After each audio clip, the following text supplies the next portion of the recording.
Hey there! Welcome to Culture by Culture, a multidimensional exploration of Black and Asian pop cultural ties. I'm your Bollywood novice host, Delia, and today I'm joined by the blogger and podcaster, the Bollywood Nerd. Hi there! Hi! Before we get rolling into the episode, I want to give a quick shout out to our newest Patreon member, Leah. Right now, my goal is to be able to pay for a solid transcription service or editor to make the podcast more consistently accessible. And we're getting closer thanks to supporters like Leah. If you're listening and wondering how you too can support this project and get a one-time shout out in an episode of your own, just go to patreon.com/culturexpodcast or go to the link in the show notes. You know where to find them. Now, Bollywood Nerd, please go ahead and introduce yourself and tell us a bit about what you do. Okay, so just like you said, I'm the Bollywood Nerd, and I run an Instagram page called, obviously, the Bollywood Nerd, where I share like my opinion on Indian cinema and, you know, the things that I enjoy about how they express themselves through that medium of art. And somewhere down the line, I ended up starting a podcast as well because I realized that I had a lot more to say than just writing captions in an Instagram post or on my stories. So I decided to start the podcast as well. So to be very honest, I just say that I am a lover of the culture and the arts. And it's interesting to experience a culture that is not my own, that is so rich and colorful. That's very much relatable to me. We were talking before we recorded, but to explain to the listeners, I am very much, like I said in my intro, a Bollywood novice, a Bollywood newbie. And honestly, I don't know why, because on paper, like I've had friends who love Bollywood, like growing up and stuff. It is something I should very much be into. But I don't know if you just like cap out at some point of how many things you can be into at once. I'm not sure. But I'm very, very excited to talk about it and learn some stuff from you, hopefully. Maybe even get a few recommendations. Who knows? Sure. But I guess we'll start with, like you said, you love engaging with a culture that's not your own. Can you tell us a bit about your background and how you first got into Bollywood? Okay, so I'm Nigerian, and that's obviously a country in West Africa. And on a regular basis, I'm that person who I actually work in the entertainment industry here. I'm a talent manager. Ooh, okay. I've worked in theater. I've worked in film. I currently manage artists, and I curate experiences. So, I'm so impressed. Oh my goodness. I did not know. So to be honest, I had dabbled into blogging, just before I started talent management, as a whole, because I was already doing content development across mediums. And, it was in I think my first introduction to Bollywood was when I was in university, right? I already had an interest in anime, and a friend of mine kept going on and on about how, because I was also like a show tunes baby, I loved musicals and stuff, that she felt like Bollywood would be something that I would enjoy. But I'd never actually heard of Bollywood. So she gave me a film to watch, and she was like, this is going to be my test as to whether or not I was open-minded enough to watch something that wasn't in my language outside of the anime that I really enjoyed. That was how I ended up watching Kuch Hota, and that's a really popular film with Shah Rukh Khan and Kajol that was directed by Karan Johar. And I cried like a baby. I cried like a baby. I was That got you in one. Do you understand? I was fascinated by the music. I was fascinated by the storytelling. And look, I'm such a softie. So all the romance and, the wind blowing through her hair as the guy was sweeping her off her feet, I was a goner in like the first couple of scenes. And I was like, okay, this is interesting. But then there wasn't still enough for me to kind of experience beyond that. Especially because the person who introduced me, she was like a year ahead of me in school. So she left not long afterwards. And I was like, oh, okay, that was fun. I forgot about it. And then I think it was after school when I moved to a different city, one of my roommates was also like a Bollywood person. But at the time, because I was, when you're fresh out of school and you're kind of like finding your bearing, you're not so interested in in things like sitting down to binge movies and shows, at least not for me. I was trying to figure out, what trajectory my creative career was going to go in. So this roommate of mine then said, okay, you need to relax. Let's watch a couple of movies. Just watch this with me, blah, blah, blah. So I ended up watching Student of the Year, another Karan Johar film, which I found out later on. And then I also watched a film called Anjani Anjana. And I was like, okay, it's not so bad. I think I've heard of that. Yes, Priyanka Chopra was in it. Ah, okay. So I was like, okay, it's not so bad, but I think I'll stick to my anime because I already binge a lot of anime. As I was like, I don't think I want to take on another culture because I can be a little bit I don't want to use the word obsessive, but when I'm interested in something, I do go kind of, I go like really into it and stuff. And even with For the sure. anime, I had to kind of curb it and say, okay, you know what? I'm going to limit it to a couple of shows that I would follow as opposed to getting lost in the world and stuff You're in like good that. company here. so so again, I just kind of, brushed past it like, oh, it was interesting, and then I kind of moved on. But then the real shift for me happened in 2015. So Oh, okay. our version of cable here in Nigeria is called DSTV. Mm-hmm. And then they introduced a channel called Z World. And they introduced it because so in Nigeria we have a lot of like ethnic groups in Nigeria, but the three main Mm-hmm. ethnic groups are Yoruba, Igbo, and Hausa. Now Hausa is in like northern Nigeria, and their Okay. culture is very similar to the Indian culture, at least surface Oh, level. interesting. Yeah, so the whole Uh-huh. issue, so that whole thing of close knit families, Mm-hmm. couples living with their extended families, intermarrying within a certain class, and things like that, that's Mm-hmm. exactly how the Northerners in Nigeria are. And it turns out that there's a Mm-hmm. huge Bollywood fandom there because the music sounds kind of similar. Even the way they get married, even though they're Muslim, their traditional cultures are very aesthetically similar as well. That's so fascinating. So when they introduced that channel and stuff, I was at a friend's house and she was like, they've brought these Indian films, so come and watch these films. And I was like, okay, let me come and see what's going on. And then we watched a TV series called Lali. And then there's another one called Married Again. There were quite a few, but it was Lali that stuck for me because it was a story about a small town girl who was like a house help to a rich family, and then the last born son, who's like a prodigal son, falls in love with the house help and Mm-hmm. stuff. So I was very intrigued by it. And then apart from the soap operas, then they would then show films like, I think the real film that caught me was Viva. And Viva is, it's such a beautiful love story. Again, first of all, look, Indians know how to cast beautiful people and do their films in beautiful settings. So it just creates this whole almost aspirational feeling, that feeling of, I wish I could, Mm-hmm. I'm living in a dream. I wish I could be in this dream. And the film was Mm-hmm. basically about, an arranged marriage between the daughter of some man and then some rich man's son, right? And she was like Mm-hmm. really beautiful, and they had like a very chaste relationship. They only see and Mm-hmm. talk when they get to steal glances at each other when their parents are in the room and all of that. Oh, the pining. I know. And then at the end, some accident happened on her wedding day, and then she tried to save her little sister, and she got burnt from her neck down. And the only part of her body Oh that was no. salvaged was her face. And she thought her husband wasn't going to marry her anymore, but he said he was because he fell in love with her soul. Ah, I died. Oh, stop. I Stop. Oh my God. died. I died. I was just like, wait. And then on their wedding The night, way my heart I was plugged in just to you recapping it. Oh my ah, gosh. and then on their wedding night, when the nurse came in to change her dressings, he was like, no, he's going to do it himself because she's his wife. I was like, come on.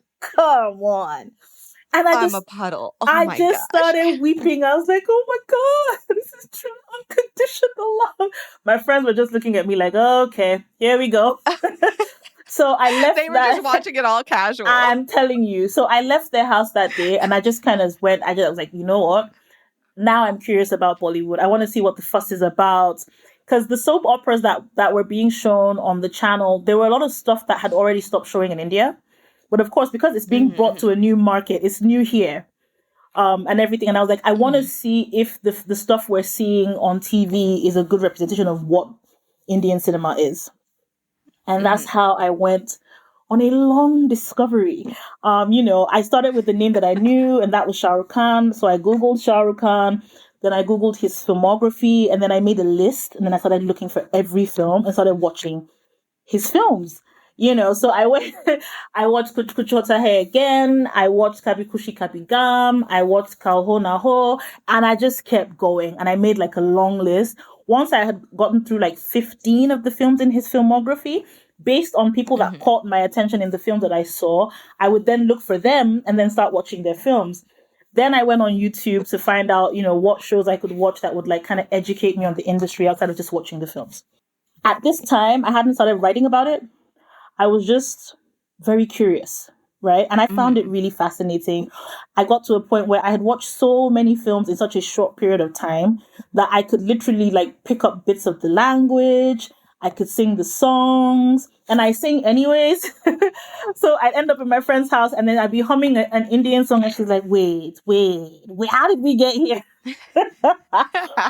And then a couple I'm a of new woman. Look. look, and then a couple of my friends were like, why don't you start a blog? Because every time we start talking about film, you start drawing parallels between Indian cinema and Nigerian cinema. And I was like, I've already done the blog thing. I don't think I want to start a blog right now, but if anything interests me, I might share. And I never really did, because again, I had a lot of things Hmm. going on at the same time. Being a talent manager, it takes a lot out of you. So watching Bollywood films was kind of like my way to then unwind, aside anime. Hmm. But then I kind of just look, I did a lot of research. I found Film Companion, I found Pink Villa, I found all the Bollywood blogs, all the Indian blogs, started reading about how the industry, kind of grew and developed, and how it's very family. You have a lot of family owned businesses in Bollywood. So there's this whole conversation about nepotism. Hmm. Every other day, people are shouting about nepotism because the family business is kind of passed down, in the home. So at least most of the Hmm. prominent film houses in India, at least 70% of them are owned by family dynasties. Do you get? One person was like the patriarch who Interesting. started a film company, or was an actor, then started a film company, then his kids became actors, then his brothers became actors. Do you understand what I'm saying? Hmm. So I found it very interesting. I found it very fascinating. It also kind of, I think, one of the things that I really found to be really cool was the fact that Indian cinema can thrive on its own. It doesn't necessarily Hmm. need an international audience to survive, because first of all, they have the numbers to support their industry. But in addition to Right. that, they do not try to cater to the needs of foreigners. They make their films by themselves, for themselves, with themselves. And by doing Hmm. that, for every person who is not an Indian who watches their cinema, it's literally them telling you, this is who we are, and we're not going to change who we are for anyone. So you have to accept who we are, which is why their films are in their languages, they're not in English. And we're the ones who then Hmm. have to watch and read subtitles. I can't stand English dubs of anything. I prefer to Oh, watch me either. I prefer to watch it in the original language and read the subtitles. Because it doesn't carry the same emotion. That's what I think. There's just so much from the performance of like anything in its native language that I just, Exactly. ugh, so good. Exactly. And the Yeah, thing I is, agree. Indians are so expressive and they're so dramatic. Hmm. And look, I'm African, I'm Nigerian, and we are just as dramatic. I can tell you that for free. There are a lot of similarities between, like, I won't say Asians as a whole, but Indians and Nigerians, we have a lot of similarities in the fact that we're very sensitive people, we're very emotional people, we're highly Hmm. dramatic, we're very family oriented, in some states more than others, and stuff. So, and then, in some ways, we're also very traditional. The difference between us and them is that they've managed to stay rooted in their culture across board, rooted in their culture, rooted in their traditions. We, on the other hand, I'd say that we kind of sold out post, and stuff. So, and I've been preaching the message of the fact that Nigerian cinema, which unfortunately is called Nollywood, just the way Indians hate the fact that Bollywood is called Bollywood, um, Oh, and stuff. interesting. I didn't know that. Okay, so so my first recommendation for you is to watch The Romantics on Netflix. So The Romantics is literally a documentary about Yash Chopra, who Okay. was one of the most prominent filmmakers in India at the time, and one of the people, or rather the person, who single-handedly changed the way Indian films were done at the time, because he went from just, doing small town stories or stories that focus on the angry young man, to doing films that were about love and that were aspirational. You had the women wearing the chiffon saris with the beautiful locations.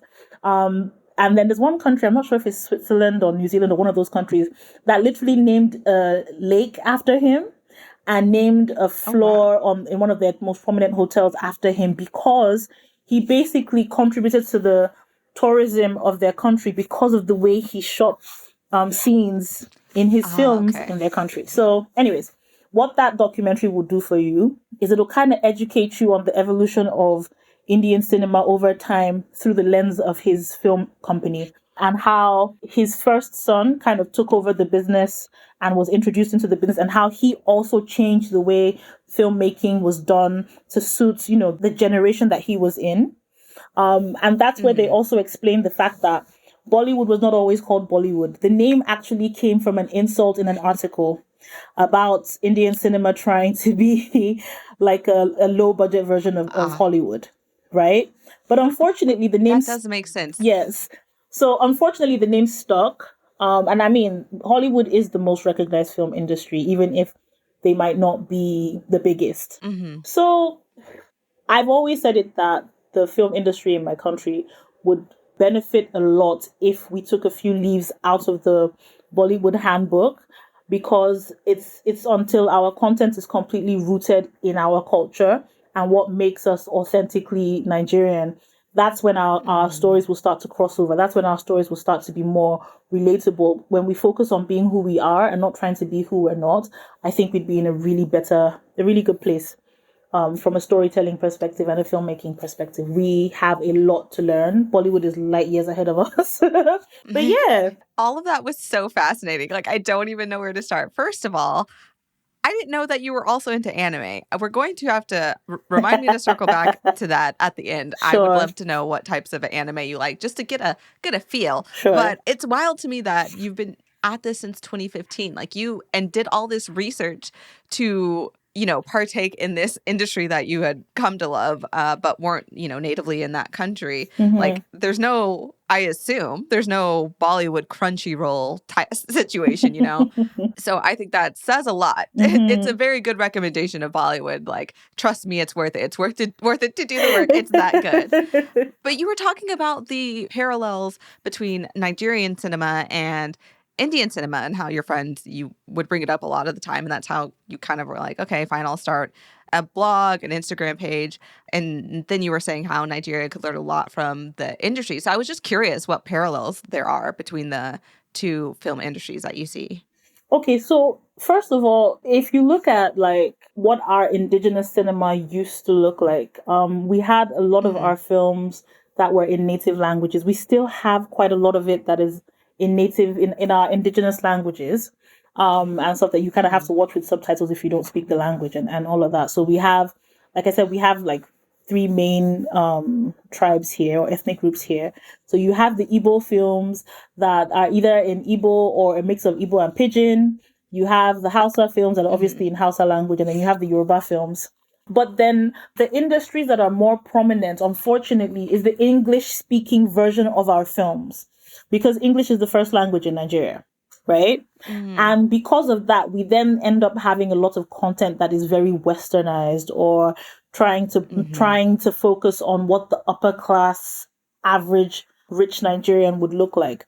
And what that does is that it takes away from what the man on the street is like, if we're not telling stories about the everyday man, so to speak.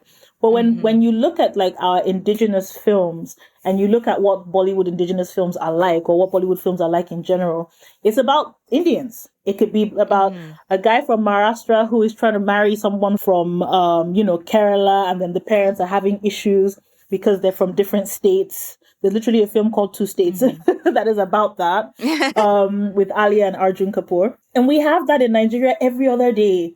We have so many ethnic groups. You have issues of if an Igbo girl falls in love with a Yoruba man, the parents might not want it because it's an intertribal marriage. And then if you run away from home, then, you get disowned and things like that. So there are lots of these indigenous stories that are very common to us because we have the same, situations of class. We don't have the colorism situation going on, thank God, but we do have the issue of class. Yeah. We do have the issue of, intertribal relationships. We do have the issues of, like the normal hustle from, moving from a small town to achieve your Nigerian dream in the big city of Lagos and things like that. So when we tell those stories, and I'm like, if we tell more of those stories, do you understand?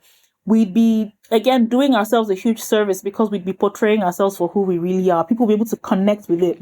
Look, in India, right, there cannot be a huge Hollywood movie coming to the cinema and then there's a film by Salman Khan or Shah Rukh Khan coming to the cinema and then Indians will go and watch a Hollywood film. It's not going to happen. They will go and watch their own they will go and watch their own films. And that's why Hollywood films struggle to compete in the Indian market. They value their own. They worship their own. They acknowledge their own. They appreciate their own. Do you understand what I'm saying? That is so interesting. I would love to, I know this is not a history podcast, but I think personally, in my own time, I'm going to have to go learn more about this because it's so interesting to me. How do you build an industry like that in a country? It's hard for me as an American to imagine because America just, our main thing is not minding our business. So even the concept of just making stuff on our own for our own, no, we're too busy trying to get in every market that we possibly can. Yeah. So it's a foreign concept to me, literally. But I'm so fascinated and I think that's so cool. And I think it sounds like you're very right in that it's a model that other countries like Nigeria could use who, if they feel that they've lost that can emulate because that is the power of that. Yeah. I think the country that has mastered this whole exporting the culture the most has got to be Korea. The whole K-pop module is insane. I didn't want to say, but the whole time you're talking, I've really drawn so many parallels. I love K-dramas and my journey with K-dramas is very similar to your journey with Bollywood. I'm like, whoa, that's kind of spooky. Yeah, they have mastered that. Go on. Sorry, I didn't mean to interrupt. No, it's fine. But so I refused. I made a conscious effort to not jump on the K-drama train because I was like, if I get started with that, I would be stuck. It's fair. Indian it's cinema totally is fair. Look, Indian cinema is already a lot, right?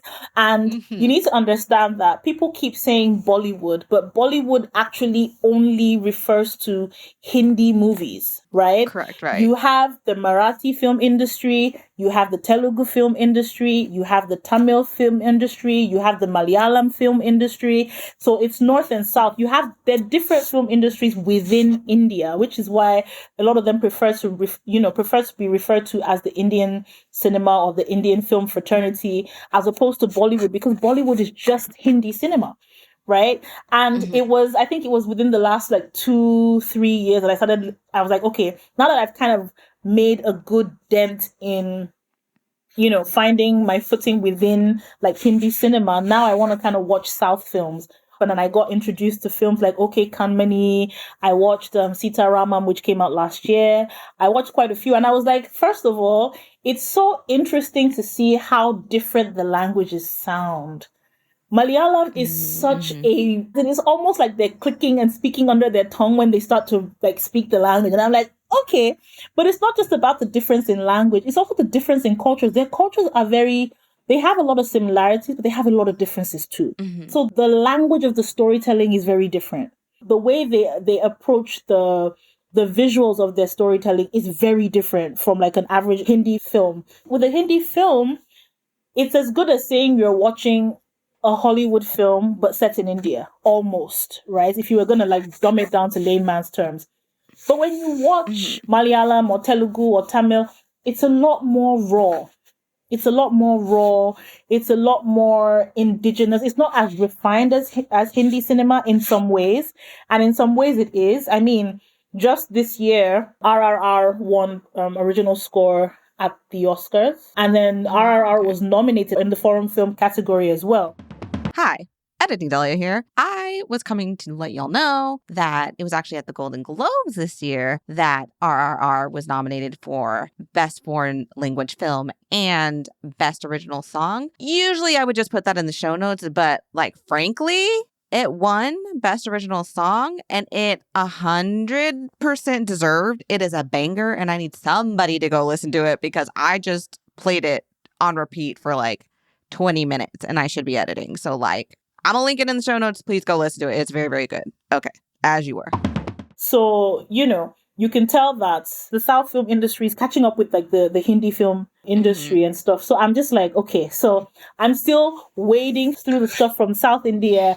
I'm still knee deep in North India. And of course, thanks to Netflix and Amazon Prime, where there's a lot more stuff that's happening, because the smart thing that Netflix and Amazon Prime did, or Prime Video did, when they were coming into these industries, was that as opposed to trying to create Indian content by copying the existing templates, instead, they empowered the existing directors and writers that were there to create content by Indians for Indians. Do you get? So, like, just yesterday, they released an anthology called Lost Stories 2. This man called Ronnie, and he started this series of anthologies. The first one was Bombay Talkies, and it was to celebrate 100 years of Indian cinema. And he got 4 of the top Indian directors to do 4 short films with a similar theme, right?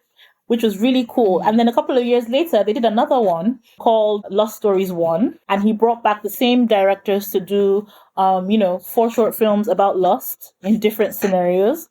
And then they just released the sequel, which I watched yesterday, and it was absolutely insane. There was one particular story that stuck out to me. I'm not going to tell you. Instead, I'm going to recommend that you go and see Lost Stories on Netflix. Okay. Yes. We will note it. We're going to note it. Also, listeners, I say this every episode, but just a reminder, all the recommendations and stuff are going to be in the show notes. So you don't got to take notes. Just go look at the show notes after the show, and I will find all I can and link to what I can. Thankfully, they're on Netflix, so they'd be easy to find. Netflix really has just galvanized so many fandoms because they really are. They're doing the same thing in Korea. They're like, how about we just give you money and you go make this stuff? And it's great, but also a problem. Like right now, there's like 4 things simultaneously airing, and it's like, how do you keep up? What am I meant to do about that? That's one of the reasons why I'm staying away. So last year, at the ending of last year, a friend of mine was like, I need you to watch this K-drama. And I was like, I'm not watching anything Korean. He was like, the reason why I'm watching it is because it's very much like anime. And I'm like, okay, so let me give it a shot. And it was Alchemy of Souls. I still haven't seen it yet. Oh, it's on my watch list, but I hear... So it's on my watch list. I hear it's really, really, really good. So I started it and I was like, holy shit. I couldn't I binged the whole way through, and then I had to wait for the second part to come out in December. Yep. I was literally on my phone like, when is it coming? When is it coming? And it came and I binged it, and then Netflix did this really annoying thing where they were now releasing the episodes every weekend. I was like, you watch one episode that you have to wait till Sunday or Friday before the next one comes out. But when it ended, I think I had like withdrawal. I was just like, this show can't end. It can't just end. Then I went and binged it afresh from start to finish because now all the episodes were out. Oh, man. And then I went to look for shows that had 2 of the lead characters in it. So I ended up watching some show called Dodo Soso Lala So, which is literally Twinkle Twinkle Little Star. That has the same it has the same lead, guy, yes. So I watched that, and there was another one called something like All the Days of My Life or something like that, which had the girl who was the lead in it. I watched those 2 and I was like, okay, yeah, I'm done. Because if I keep going, I'm not going to stop. And I just stopped there. Oh, man. Look, trust me, I know. And that's kind of the thing with me. There are Chinese dramas that get recommended to me because, everything algorithms. Yeah. I've had a few Bollywood films recommended to me. That's the thing. I'm like, oh, yeah, I could see this. It would be my jam, but I cannot. I'm so deep over here in Korean dramas, and I cannot take that on board. It sounds so silly, like you're so busy at work, but no, seriously, it's real out here. Because the thing is, it's a lot. Because if you're someone who, once you're invested in a film or a series, it kind of, triggers you into being invested in the culture and what happens behind the scenes and what it's about. It becomes a lot more than just sitting down to watch a film. Yeah, I get so, I started learning Korean. I love researching Korean like history. Like I get invested, and it's the same. I also like anime. That's why I'm like, I can't. Two is enough. Because it's too much, and I really love both, and I know I would love other things I take on. So, and I do, listeners, I do mean it when I say if you give me recommendations, I'll put them on my watch list. I'll get to them eventually. I'm not saying I'll never do it, but it's a long list, you know? It is. And with India, we're Yeah. talking about it's more or less the biggest film industry because they churn out hundreds Yeah. of films in a week, you know? So there's a lot to go through. Yeah. You chose a fandom for sure. Like that is a big, big boy. I was curious. I don't really know much about, speaking of fandom, about like Bollywood fandom or Indian cinema fandom. Like I've not really experienced it, probably because I'm on the outside. It's one of those things I'm sure like algorithmically, once you're in, there's all sorts of content and stuff. So I've just been curious what that's been like navigating that fandom, because I also like things like Lord of the Rings that are very toxic and problematic fandoms. I don't know what this fandom experience is like, and also what it's been like establishing your blog and your podcast. So if you could tell me a little bit more about that, that'd be great. Okay, so I think when I started watching, like I said, I started watching these films out of curiosity and not because I wanted to start a platform or anything like that. And at the time, I wasn't too interested in whether or not fandoms existed. I was more interested in the films themselves. Like I said, I started by watching films by filmographies of certain people. And then as I started doing research, I started watching films by filmographies of directors. So I went, my favorite director till date is still Lela Bhansali. And I watched all his films. I watched Bajirao Mastani. I watched Sawaria. I watched Ram-Leela. God, that man tells beautiful stories. I really feel like I can't take this on, but you make it sound so good. No, but that's the thing. Look, Lela Bhansali has a certain style. All his films are very grand. As at the time when he did Devdas, it was the most expensive film to ever be shot because he builds his sets from scratch, but then he uses everything. Because if he's building a place that looks like a palace, he will build the palace from the ground up as a film set. Wow. So look, if you watch Devdas, if you watch Bajirao Mastani, there's literally a song in Bajirao Mastani called Diwani Mastani. The entire thing is gold.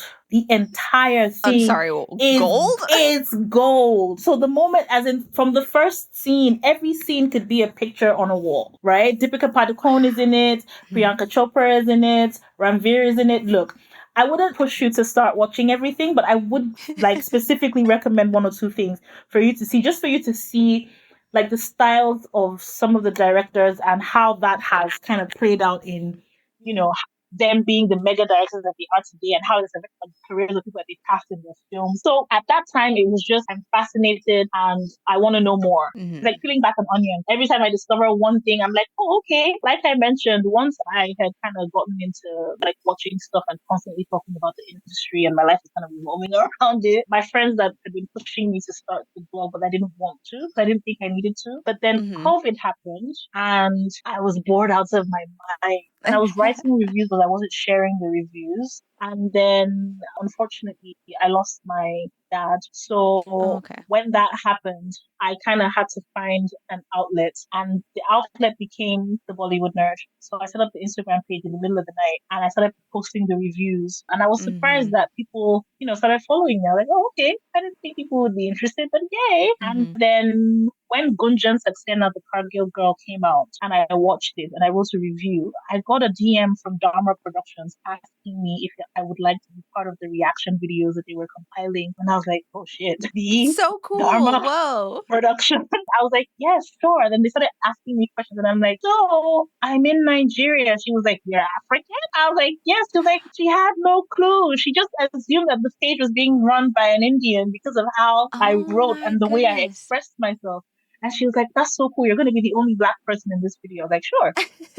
So it was little things like that that just kind of encouraged me to keep going. And then, of course, having Nigerians who have been looking for a Nigerian to connect with, it just made a lot of sense. I mean, I have so many people in my DMs who have been Bollywood nerds themselves for a while. but they haven't found people to kind of like talk about Bollywood from their perspective, that are from my country and stuff like that. So I now have Hmm. a tiny community of Bollywood nerds constantly in my DMs, like, oh my God, have you watched this?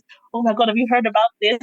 And if I'm going to see a movie now and I post that, okay, I'm going, if anyone is around and they want to go, I've met like 3, 4 people that have gone to see a film with me. So that's basically how it became a thing. That is so neat. The fact that you started your page from this place of essentially grief of like trying to Mm-hmm. like fill that space for it to turn into something so joyful that is like affecting other people's lives for the better. That is amazing. Did you have any clue when because I know, part of it was like, I just have all these reviews, I need to get them out, all that stuff, Mm-hmm. like for yourself. Did you have any clue that there was this community, especially within Nigeria, of people who were looking for a space like this? I had no clues. Like, look, I started this thing without any main. There was no intention to do anything. Mhm. It was just like an outlet for me and a hobby for me. And I was just like, this is how I'm grieving, by watching Mhm. and writing stuff. And then by the time people started commenting and following me and asking me questions, and I started having long conversations with people. And I had quite a few people come to my DMs and they're like, oh, there are these films that are coming out. Where can I watch them? Where can I see them? And people who sometimes on some of these blogs, when they put up like news and I comment there, because I comment there's some things that we say like nawa or wahala. Wahala means problem. Nawa is like Mhm. saying what the hell. Do you understand what I'm saying? Mhm. So when I comment like that in the comment section, I now find people who will be like, wait, this person is Nigerian. I'm going to follow this person to see what this person is talking about, a fellow Nigerian.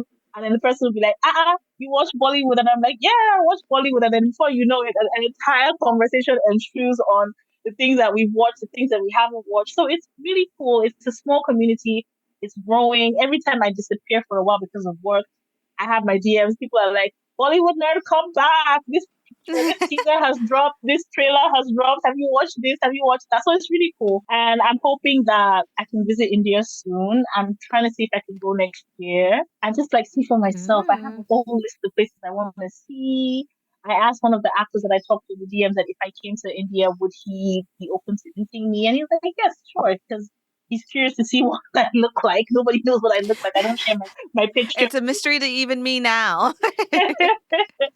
Yeah, like I said, I really love the culture. I think that it's a beautiful thing to experience through their films, and it would be nice to like see it up close and personal. So yeah. I hope you get to do that because that's the dream, right? To like fall in love with the culture and really get into Hmm. their pop culture and all that stuff. Because, these stories transport you to these places. So to actually be Yeah. able to go is always the Hmm. dream, whatever you're into, whether you're into Indian cinema, K dramas, anime, Hmm. whatever you're into, Yeah. like that's the dream. Yeah. Yeah. You had mentioned, and I was going to ask about it actually, because something I do know about Bollywood and Indian cinema is that they have a big problem with colorism. Now, I will say that like my background in knowing this is through like Indian Americans talking about this. Hmm. And so I wonder what that actually looks like. Like how bad is it really? Is it really bad?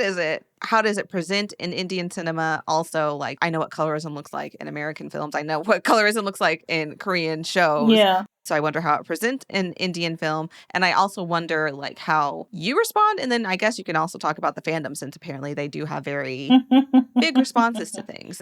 So, colorism is something that has been a problem in India, whether films existed or not, because of the caste system that they used to have, Mm-hmm. and of course, the fact that they have, the different classes and where you come from. South Indians are traditionally darker skinned than North Indians, so the colorism Right. is evident. And for someone like me who I kind of stumbled into watching Indian films. For a very long time, I didn't even realize that there were dark skinned Indians because it's 90% fair skinned people in films. Wow. 99.9% fair skinned people in films. And it was after I started watching some of like the action films, you'd now see that the bad guy would then be dark skinned, or people that are getting beaten up would then be dark skinned, or the people Mm-hmm. who are, being cast as the help would then be dark skinned. I'd give an example. There was a film that came out around 2017-ish called Uttar Punjab, Mm-hmm. and it was about the drug life in Punjab at the time and a rock star who kind of got caught up in it. and some girl who also was a victim of like the drug life, and she was meant to be like a local girl, and they cast Alia Bhatt. And Alia Bhatt is fair skinned, but they darkened her for the role because the Oh person in the no. role, for that role, she was meant to be darker. So they darkened her for the role, and people had a lot to say. Even I was like, okay, Wow. so it's a bit, yeah. And it doesn't help that at some point, all these bleaching creams and fairness creams and products were Hmm. being marketed and endorsed by a lot of these actors at a particular time. So I won't lie and say that, oh, it's not so bad. It's pretty evident. It's changing slightly now. It's not as bad as when I first started watching Bollywood films, because there are actors now who are slightly darker but are getting, some decent roles. But it's kind of, I can barely pinpoint, as in I'm literally scrolling through my mind to like pinpoint who the darker actors are that I can mention. As in, it's that bad. Wow. And So even because you were saying how Bollywood is just Hindi films, but even like the Tamil industry and like other mhm. areas of India, like South India, even still, that this is an issue. Yeah, but the thing is, it's not as bad as with North Indian films. It's not as bad as Hindi films Yeah. because, like I said, Hmm. traditionally, from what I've seen, especially from what I've seen on TV and in film, and their version of light skinned is not as light as what I've seen in like Hindi cinema to some extent. Hmm. So you find that there are a lot of South Indian actors who are darker, but they're lead actors. The thing is, I also try not to focus too much on these things because I know that I see it from a different perspective because I'm a foreigner, but I will never be able to understand how the experience affects Hmm. the average Indian because I'm not Indian and I don't live there. Right. Especially when it pertains to their industry, I try not to comment on it too much because I also know that some people would see it as me just being biased because I'm a dark-skinned African. Do you understand what I'm saying? Sure. So and Yeah. every society, every tribe, every region, every country has its own biases and flaws and, issues. None of us are perfect. So because of that, I tend to focus on the film industry for what it is and try not to Yeah. allow these issues to taint my love for the art form itself. I Hmm. mean, during COVID, there was a film that came out called Kalipili. And one of the marketing tools that is common to Indian cinema is that after releasing like a teaser or a trailer, they released the songs in the film before the film drops to market the film. And there was a Hmm. song that was done called how does it go?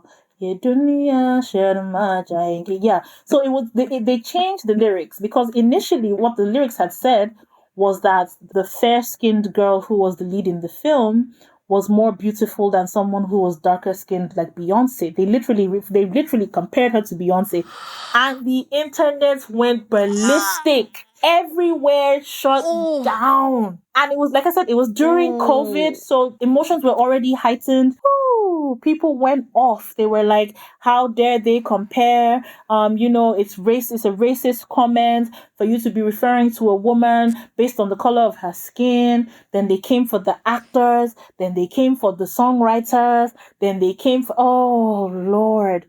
They now had to take the song down and change the lyrics. So as opposed to saying that she's more beautiful and fairer than Beyonce, it now turned into she's the fairest girl in the world, something like that. And Why then did they not start there? Oh my goodness. I don't. So it was obvious that the intention was not to insult, right? The intention was not to insult. It just, I don't think any of them thought about what the consequences would be. If it hadn't been COVID, I don't think the uproar would have been as bad. But yeah, so it's there. It's almost like an unspoken thing, but it is Mm. getting better, to be honest. I feel like they are making an effort to kind of level the playing field, just the way the whole issue of the industry being more male led than female driven. We now have more female led films. We have more female driven Oh, films very cool. and things like Hmm. that. So it is changing. And look, we're talking about a highly patriarchal, highly cultural, highly traditional society with one of the oldest cultures in the world. Hmm. You cannot expect magic to happen no matter how progressive the world is becoming today. It'll be baby steps. Do you understand what I'm saying? It'll definitely be baby Yeah. steps. So, like I said, I do my best to focus on the film industry for what it is, as opposed to getting caught up in the things that make you want to cringe half the time. Cringe is generous, but I totally relate though, being a K-drama fan, because they also have, wow, lots of issues with, sexism, patriarchal stuff, colorism for sure, racism too. Like, each culture's got something. Like, Yeah. none of us are perfect. It's something that I have to like navigate all the time. And, people who want to start K-dramas, like that's something they'll ask me, especially like my Black friends, I hear that they're racist, or I know they have a colorism problem. It's like, yeah, they do. And it's also like, again, I don't know about Indian cinema so much. It sounds like it might be a little bit worse, but like in the case of Korean dramas and stuff, at least these days, it's not like they're all the bad guys are dark skinned and all of the people who get beat up look that way. Definitely used to be that way, but they've definitely moved a lot away from that. But that's kind of part of the responsibility you take on when you're trying to engage with another culture, right? You have to know that you're going to pick up not only this culture, but whatever, for lack of a better term, baggage that they might have. The same way like America and like the West forces a lot of the rest of the world to take part in their culture, our culture rather. And when they do that, they have to take on our baggage because we have lots. And so it's not that you can't be critical. Like, I will criticize, when there are racist things in K-dramas or like excessive colorism or things like that do show up. Like when it becomes like, okay, no, I'll say something about this, if it feels like, that's my place. But for the most part, you got to take them how they come. Exactly. It's kind of how I feel. Look, and you got to navigate it for yourself. It's unrealistic to expect everyone to think the way you do or see things the way you do. The cultures are different. You're in different countries. People are raised differently. People are exposed to these things differently. When I remember someone was saying to me, "Oh, Indians are racist, right?" I'm like, I'm aware that they're racist. They're mostly racist to Black people. But before I even start talking about them being racist to Black people, they're racist amongst themselves. So who are we to complain? They do it to them. It's different if they're just doing it and they're focusing on you because you're Black and you have kinky hair. I have dreadlocks, for heaven's sake. Yeah. Do you understand what I'm saying? But they do it to themselves. So, I mean, but the thing is, just because it is something that exists, that does not mean that that's how everyone that lives there is. There's a lot of educated people. There's a lot more exposed people who see people for who they are. I, for one, I'm going to be very honest. When I started the Bollywood Nerd as an Instagram handle, I was very amused by the fact that a lot of people who follow me who are Indians were very fascinated by the fact that I was a Nigerian in Africa who actually enjoyed their culture. What they enjoy the most is the fact that I enjoy their cinema as much as they do. And there's at least one person who was a film critic that I used to follow on YouTube, who I now follow on Instagram, who we're now friends on Instagram. And there are like 2 or 3 actors that have actually indulged me in the DMs because they were also fascinated by the fact that not only do I watch the films, but I actually pay attention to what the narratives are. I pay attention to, what each actor is trying to do. Like Ishan that I keep talking about that I'm absolutely in love with. He follows me and then sometimes he responds to my DMs. And I think that's really cool because it means that they at least acknowledge the fact that there's someone far, far away who's paying attention to what they're doing. So, well, I'm sure that's very gratifying for them. Yes, it is. It is. Yeah, because like that's the thing when you can approach a different culture, and that's kind of like what I keep trying to not preach, because I think a lot of people listening to this right now are kind of the same mindset. When you engage very genuinely, like you're with genuine interest, like that is received well. Yeah. And to do that, I always say that you need to go with a curious mind. And so I don't go in assuming bad intent. I go with a curious mind, and I get to understand like why they think the way they do, why things are the way they are. Yeah. So like I can look at society like, oh, that's super patriarchal, like I could never or whatever, and just kind of write them off. But like when you actually learn about their history and learn about the like religious influences in the country, you begin to understand why the country is the way it is and why their society is the way that it is, and you get to see the merits of it. Like you can still disagree with it, and I feel like that's just so much more gratifying for both the culture that you're engaging in and for yourself. Like I get a lot out of it coming at it from that perspective, So do I, because look, it's called culture for a reason. It is their culture for a reason. It's not yours. And for you to be interested in it, you also have to be accepting of it. There might be things that you might not agree with, but this is what makes them who they are. So it's not your job to go in there and change them. The most you can do is have a conversation, but you have to acknowledge the fact that this is the way they are. And look, if you are a certain way, you would expect that people would accept you for who you are. So why are you trying to change how these people are beyond? I mean, look, it's a free world. So long as nobody's hurting anybody, respect the culture. You can have I love it. conversations. That's very much relatable to me because, yeah, I think people have a skewed idea of what it should look like. Yeah.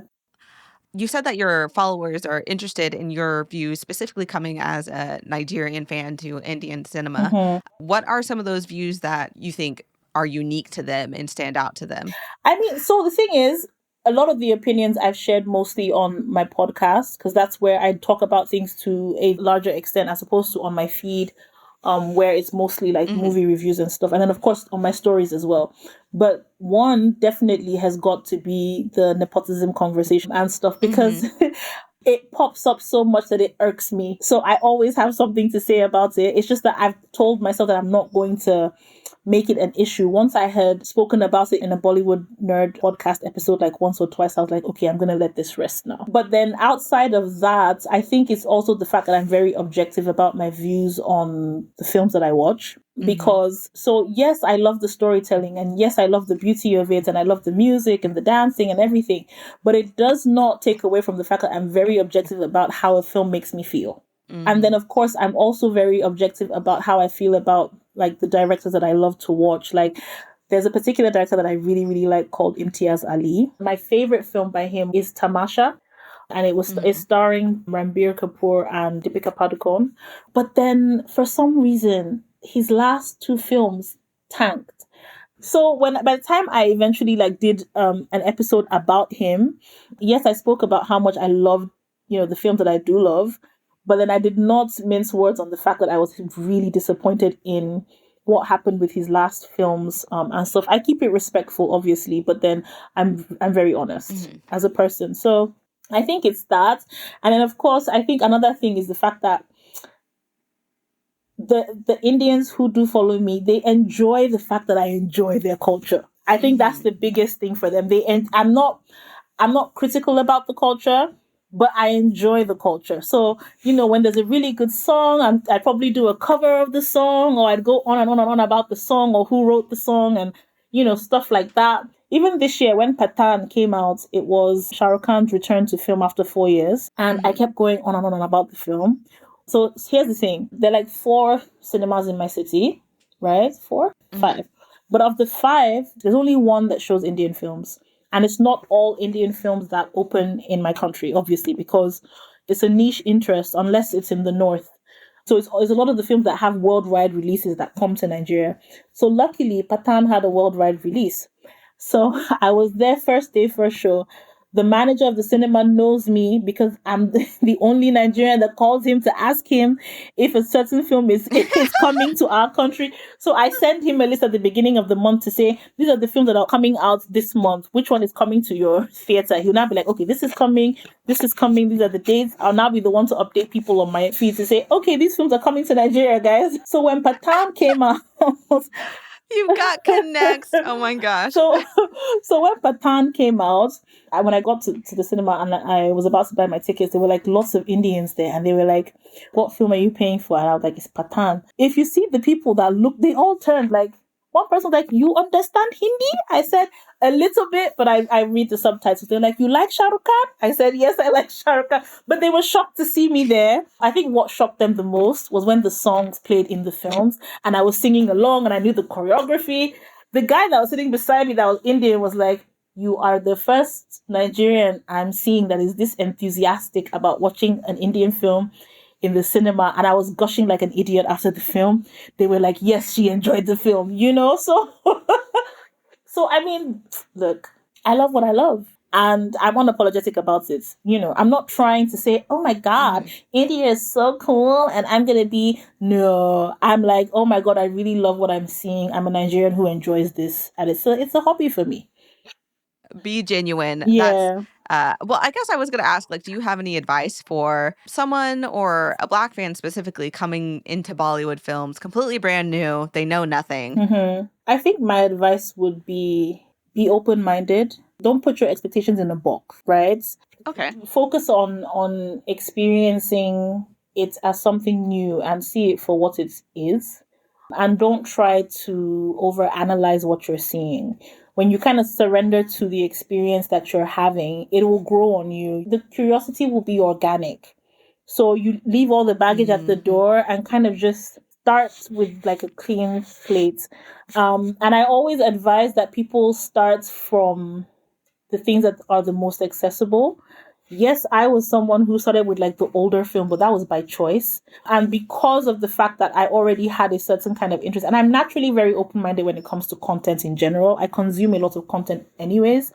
So watching some of the films from the 90s and the early 2000s, obviously it's a different era. So some things might not sit so well because you're like, do people really still do this kind of shit? But if you watch a lot of like the recent stuff like Pathaan or a Gangubai, Kathiawadi or an RRR, it kind of like eases you into what Bollywood today looks like. And then you can go back. Because at every point in time, if you start to pay attention to the Indian cinema, you find that they are constantly referencing the earlier days and different styles of filmmaking. So, for instance, a film like Pathaan that has Shah Rukh Khan in it, there were literally references in the film from some films that some iconic roles that he has played that they kind of put into the film for the sake of nostalgia. So just be open-minded about it, ease into it and don't put pressure on it. Just, enjoy the experience. Before we get to my last question, I said I wanted to circle back just to get an idea. What kind of anime are you into? So I can't say that I'm as anal about anime as I am with Bollywood, but it was one of those things that, first of all, it was high school in the days of Samurai X. Okay. That was my first introduction to anime. But then in uni, my friend made me start watching Bleach. And I was like, this is interesting. Okay. And then I kind of just got lost in the whole Bleach world. And then from there, I watched One Piece, I watched Fairy Tail, I watched Full Metal Alchemist, I watched Shokugeki no Soma, that's Food Wars. I watched Food Wars. Attack on Titan was a bit too much for me. After the first 2 seasons, I was like, what the hell? It was so brutal. I'm sorry. I haven't seen that yet. Oh my God. See, all I'm going to tell you is brace yourself. You know that with almost every anime, even if someone that you really cherish is going to die, it takes some time. It's almost like they kind of brace you for the person dying. Attack on Titan, they were killing people off like it was nothing. They don't even give you enough time to fully be attached to the person. Before you know it, they're so brutally I couldn't finish it. I was just like, I didn't know it was that brutal. I knew people had said it's pretty real, but I didn't know it was that brutal. I feel like I survived Game of Thrones, but look, if I had known that that was what I was getting into, I wouldn't have binged the show. I would have taken it in doses. Because by the time we were done, by the time I had gotten through the first 2 seasons, look, my anxiety was at its peak. I couldn't watch any anime for like a month or 2. I was watching rom-coms and stuff because I was just like, what the hell? Then I also watched Demon Slayer. I watched Hunter x Hunter. I watched quite a few things. My Hero Academia. There were a few things. But then with anime, again, what I do is when with anime, I don't mix it. If I'm watching anime, I'm watching anime. And if I'm watching one, I stick to that one until I finish it. But there's some particular animes that didn't really land for me, like One Punch Man, Mob Psycho. And my issue was that I'm so used to this traditional style of the way the characters are drawn with like the sharp edges and all of that, that when it starts to look different, I'm just like, nope, this is not anime for me. Yeah, I definitely have a hard time with certain animation styles. I think the one anime that I have not seen that everybody wants to crucify me over is Naruto. Oh boy. Literally, I don't know if you have the screen up, but like it's I can fan art of see. like the three of them like Mm-hmm. as like black. I And can then there's see. some more over here. So I will not crucify you. I mean, you've seen so much. It's allowed. Naruto has a lot of episodes. It's fine. I am surprised. I am the same way. So I don't know why I thought this, but because, you're so into Bollywood film and like Mhm. Bollywood's so pretty. And so like the romance, it's so soft. I really thought you were going to be a shoujo girly, but you're a shonen girly, which same, but I was surprised. Well, you see, look, I think it's probably because of the fact that when I was introduced to anime, I was introduced to this kind of anime first. But there's also the fact that, look, I'm not as girly as it seems. As much as Bollywood has a lot of romance, I'm not that girly in person. I hate pink. That is me. Are we the same person? That's how I am with K-dramas. Like, they're so romantic, and you would think that I'm just like this girly girl who loves, like, if you just knew that about me, but like, I really am not. I'm not. Look, I wear boots and sneakers. I only have like 2 pairs of heels in my house. I haven't worn a skirt since 2010. So I'm like, yeah, so I'm not that girly, I'm gonna be honest. And I can't stand anime that is girly. I just because they squeal a lot. It's like no. No. It is a lot. I do like it now. Like, I mean, I used to watch some, but it wasn't like my main, and I like it even more now. But yeah, it was definitely shonen was my main. And probably I would still say that is true. So interesting, super interesting. Thanks for indulging me a little bit. My last question. Yes. Bringing it back to Bollywood. You've actually done really well and given us a lot to go through and, dropped a lot of directors and films. But just to kind of like put a nice bow on it, what are some quintessential Bollywood recommendations for a newbie like me? Okay, so if you're going back to like some of the classics that's like everybody's list of favorite films, then we're looking at Kuch Hota Hai, we're looking at Kabhi Khushi Kabhi Gham, we're looking at Devdas, definitely, and then maybe like a Mohabbatein, and then Diwale, Dulhania, Le Jayenge, which is the longest showing film in Indian cinema to date. Really? Yes, that film was a hit. But then if you're someone who wants to kind of understand like how the Hindi cinema kind of has evolved from a certain era to where it is right now, then I would advise that you watch the documentary The Romantics on Netflix. Then if we're talking about stuff that is more recent, then I would advise that you watch Pathaan. That's on Amazon Prime. I would advise that you watch Gangubai Kathiawadi. That's on Netflix. You can watch RRR on Netflix. If you want to try a South film, then you can watch Sita Ramam on Amazon Prime. And then if you're looking for like some fun stuff, I'd say that you watch Dil Dhadakne and Dil Chahta Hai. And then in addition to that, I think definitely Gully Boy. You have to see Gully Boy. Okay. But outside of that, I think if you're looking for like maybe top 5 directors for me that give you like a well-rounded view of what Hindi cinema looks like, or on the commercial front at least, then I would do Sanja Bhansali. I would do Karan Johar. I would do Imtiaz Ali. Then for South, I would do SS Rajamouli. And then probably Zoya Akhtar. I think that combination would kind of take you on a bit of a journey around, what we see everywhere. Okay, I will try and get all of these in the show notes. I may have to hit up the Bollywood Nerd if I can't find a few, but I will have them all in the show notes for y'all listening at home. Don't worry, I'll send you links for sure. Thank you so much for coming onto the show. First of all, super informative. Second of all, super tempting. I'm like, should I just get into Bollywood? Should I just do it? Should I break my own rules? I think you should. Maybe not like go in, but at least experience it. Yeah, I mean, if you dipped your toe into K-dramas, you watched the one, binged it quickly, twice, maybe I can dip my toe in, like safely, and then just exit, make a quick exit. That's the key. But before we jet, go ahead and tell the good folks where they can find you and what you have in the works. Okay, so you can find me on Instagram and on Spotify podcast as the Bollywood Nerd. And at the moment, I mean, I'm watching more stuff. I'm binging a couple of new shows that have come out. So there's going to be a lot more reviews for you to see. And based on popular demand, I'm going to start singing again on my page. So you will get some covers from me somewhere down the line. I'm excited for that because I only recently started following you. So this singing thing is news to me, but I'm excited. I would love to see it and listen to it. So soon come, I hope. Yes, soon. Very soon. Again, links, of course, in the show notes, all the recommendations, links to the IG, and the podcast will be there too. So definitely go follow the Bollywood Nerd. And thank you all so much for listening. I want to know, are you a Bollywood fan? What is your favorite Bollywood film? I cannot promise that I will add it to the watch list, considering I've been given a lot of homework already.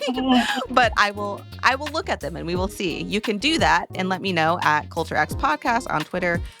Not as much these days, but Twitter or Instagram. And until next time, keep it chill and keep it nerdy.